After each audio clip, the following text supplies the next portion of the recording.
you know, but in terms of the build and in terms of obviously the colors that they've used, the surface, I think the design is really great.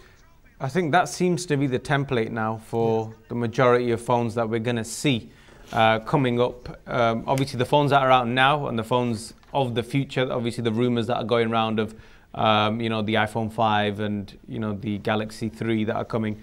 So this seems to be a format which everyone wants to stick to. Big screen, you know, you can see everything. You know, you can get sharp quality pictures on there because obviously, as we always talk about each and every week, a phone is now not just, you know, just to make calls. It's not just for text messages.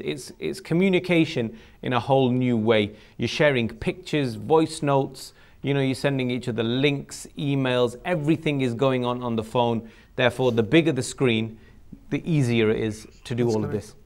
Some of the things which obviously weight, when you look at the phone, this is your companion throughout the day, 12 to 14 hours, you have your phone with you.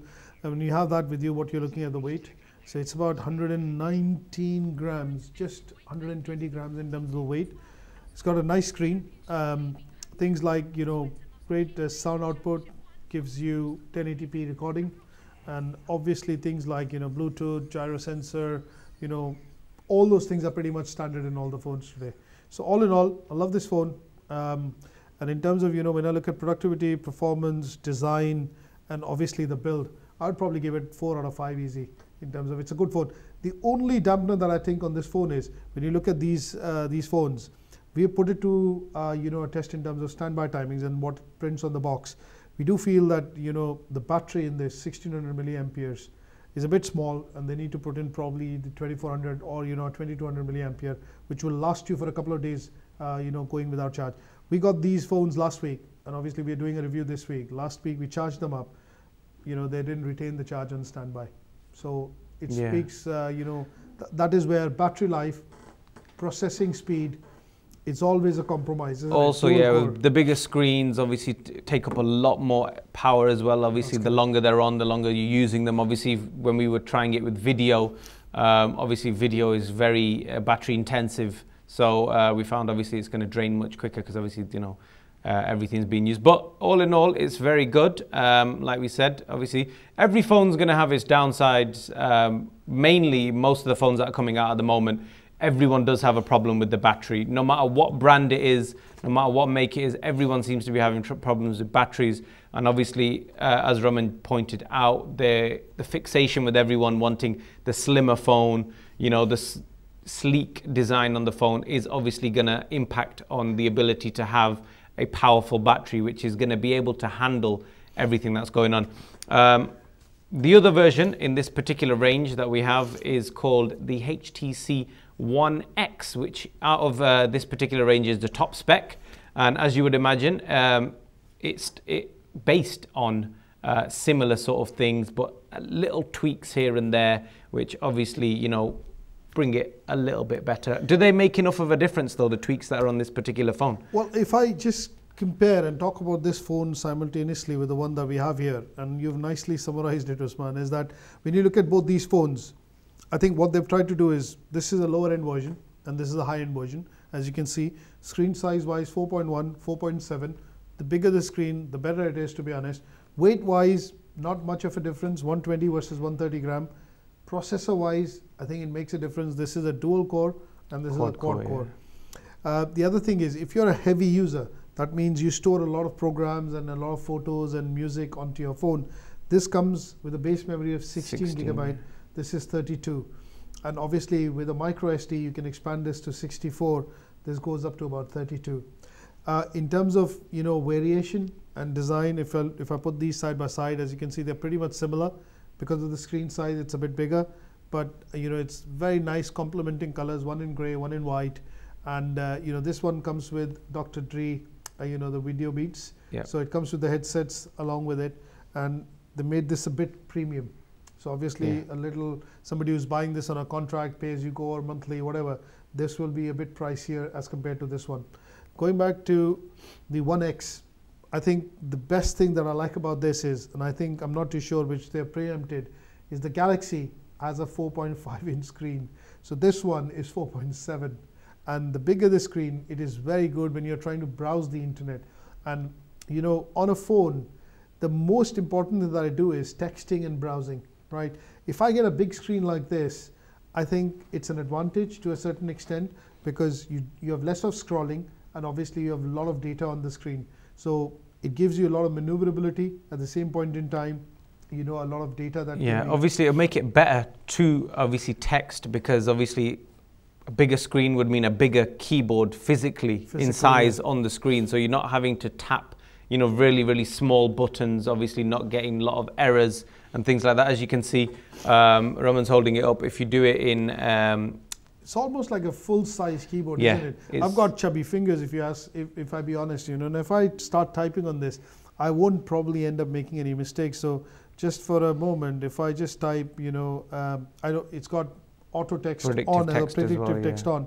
But when I do this, you will definitely feel the difference, because of a simple reason that you won't go wrong with your typing. And as you can see, the implementation of the keyboard on a bigger screen looks much better. You know, on this it becomes, when you do it in the portrait, you know, you do a bit of shake, and if it goes down to portrait, just one moment, and then there when you look at it, the screen is very small, the keyboard is very small. But when you go on to landscape, you get a full size, and you can tap away with both your thumbs or, you know, both your fingers. So all in all, a great screen, a great phone in terms of a camera. I love the processing speed, because I can run a lot of applications because of the more memory it has, 1 gigabyte RAM, which allows me to run simultaneously a lot of programs. I like the white color, because we've got used to phones which have, you know, black or gray or blue or whatever, but white is a nice change. And you know, a lot of us who use the iPhone, we see that the iPhone white is much more in demand rather than the iPhone black. So it's got quite a sleek design, it's quite handy, and because of the way the phone treats itself when you're holding it, I think a lot of us will love it. And I've seen reviews of this phone on their own website, HTC's website, and also independent reviews on the internet. I've not come across in the last 1 week any review which rates it less than 3 out of 5. You know, so in terms of design, performance, I would say usability and ease of use, or you know, features that it has, this phone definitely scores. And you know, I think HTC has come back in the market as far as the smartphones are concerned with this particular handset. And I think a lot of you know, consumers out there who had basically bought HTC phones were annoyed because of the fact that the battery backup was less, or you know, the compatibility was not there, or you had Windows when they'd taken you know, lead in Windows a couple of years back. They had poor implementation of UI. But with Android, a lot of things have changed, and I think this is one handset which I would personally recommend if you're looking at buying something in the market or replacing, or if your plan is coming up for an upgrade. I think you should go out and see this handset first. It is definitely in the same league as the Galaxy you know, S2, the soon to be launched S3, the iPhone, and you know, some of the other handsets from LG Optimus and you know, Motorola Droid. I would personally, between the two, if I have to you know, pick a favorite, I would probably pick the bigger screen, simply because that it gives me more real estate, and you know, more fun and more nicer when you're playing YouTube videos, or you know, watching movies, or you know, anything like that. It's much better. I think probably this screen size is the sign of the future. Yeah. I think about this size is probably, I think, the maximum which is comfortable, you know, for use in the pocket, you know, to have, you know, easy to use. If it gets any bigger, I think it's gonna be a bit of an issue, to be fair. But I think this is the maximum ideal size that a screen should be. Then again, something might come out which is bigger, and we still find it easy to use. But this is the one. So in quick summary, between the two phones, obviously if you are going to go for this one, which comes with obviously the Beats audio headset, this one has more memory, it has a faster processor, it has a better front-facing camera. The screen is also LCD2 as opposed to the AMOLED screen over there. So it's you will notice the difference if you are a person who does look into screens. It's got a higher resolution screen as well because of it being LCD2 as well. Even though the other one is HD, this one is slightly more in terms of, you know, if you're into taking pictures in detail, you want to zoom in and you still want to retain sort of clarity in the pictures. I would probably go with this one. Obviously, that's the reason why it is the premium version of the two. So that's it really. So both the phones are fantastic. This the HTC branding, obviously a lot of people now look out for the main names such as the Samsung, such as the Apples, which obviously carry a premium with them. But if you want a phone which is equally as good, but you will probably get it for a lot less. Yes. This, I recommend, is probably one of the phones you should definitely go and look at. If you're not interested in paying premiums, you know, the new phones will come out, you know, you have to pay X amount of money, you'll have to pay the top contract. Like Raman said, this phone is in the same league as the S2. So if you want a phone of, you know, of top quality, but you don't want to pay extortionate prices, you know, it's something you should probably go look into. Yeah. So yeah, that's what we've got with this particular one. Obviously, we'll try and get some more phones in. We'll obviously be looking at the S3. We'll obviously be looking at any other phone which is launched in the market coming up very soon. Tablets are obviously a big thing. Everyone's going on about. Obviously, you know, we keep harping on about Apple, but because they are churning out phone after phone, tablet after tablet, they're looking at 2 releases a year. That's so apologies if you do feel as though we keep talking about them, but they are always in the news. That's probably the marketing of the company. You know, they're always in the news.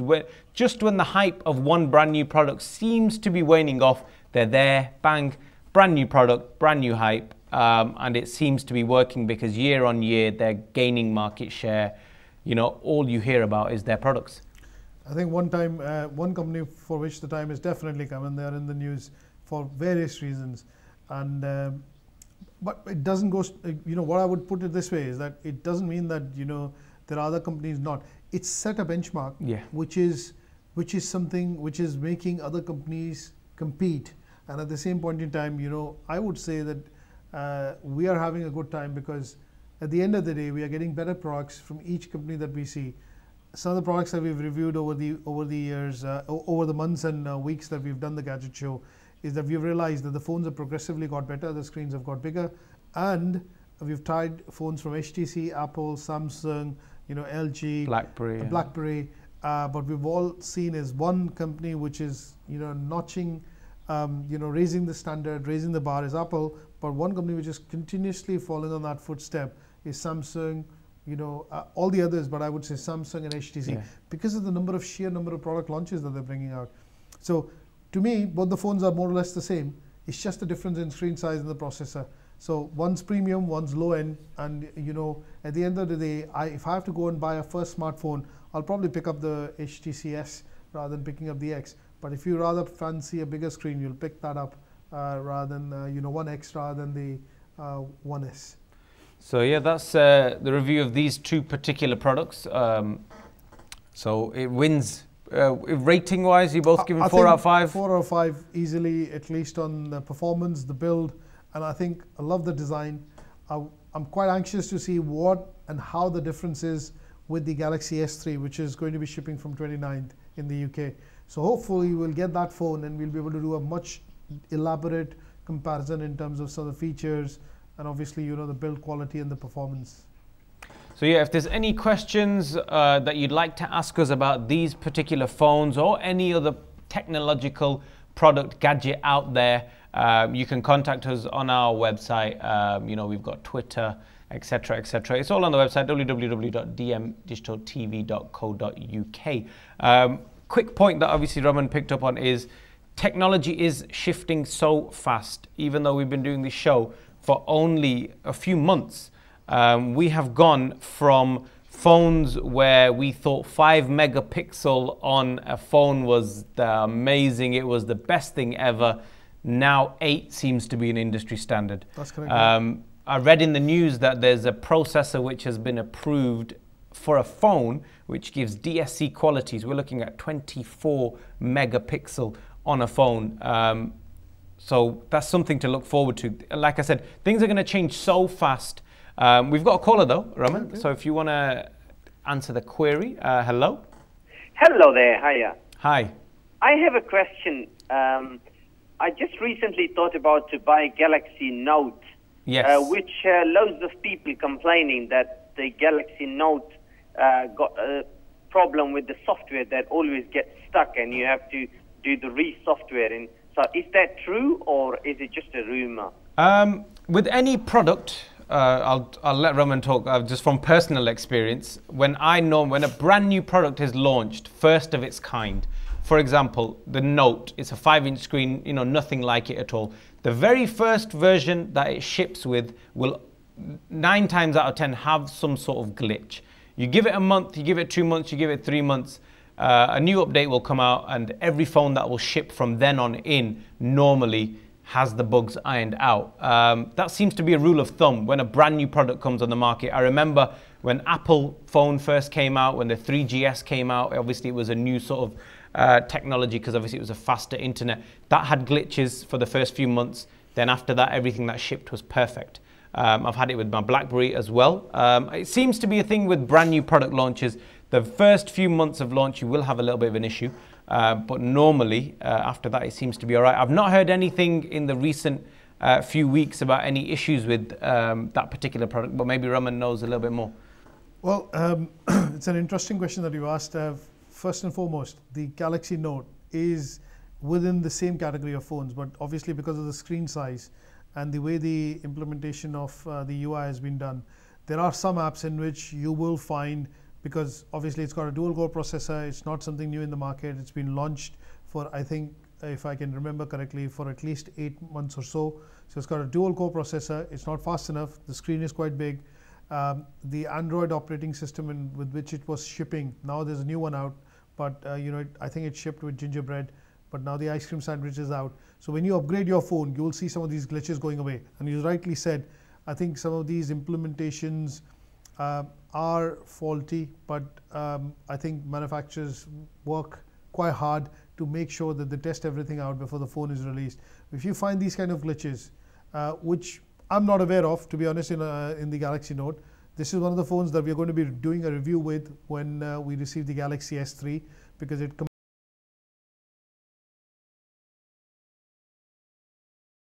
in the review. But most of the glitches go away when you do an upgrade on the software. So it's an 8-9 months old phone. If you've not upgraded, or if you're buying a handset, then it will be worthwhile for you to get that upgraded you know, to the latest operating system, where it normally does away with all the glitches. And you know that for a fact, that if there is a problem, the company recognizes it, and obviously they try and give you they work on it quite fast. Absolutely, work on a patch for it. So in answer to your question, that particular phone at the moment, we're not aware of any faults with it. So if you do want to go out and obviously get the phone, it seems, you know, obviously contact the people who you're speaking to, where you're buying it from. They'll have a bit of inkling, obviously, if any people are returning a lot of phones, etc., etc. But as far as we're aware, there doesn't seem to be any particular, you know, standout glitches on that particular phone. So, you know, you're free to go and have a look at it as well. I think that's all we have time for this week. Any quick mention on what we've got next week? We've just got a quick tweet wherein it says, when you're watching a YouTube video on the Galaxy Note and you get a call, the phone hangs.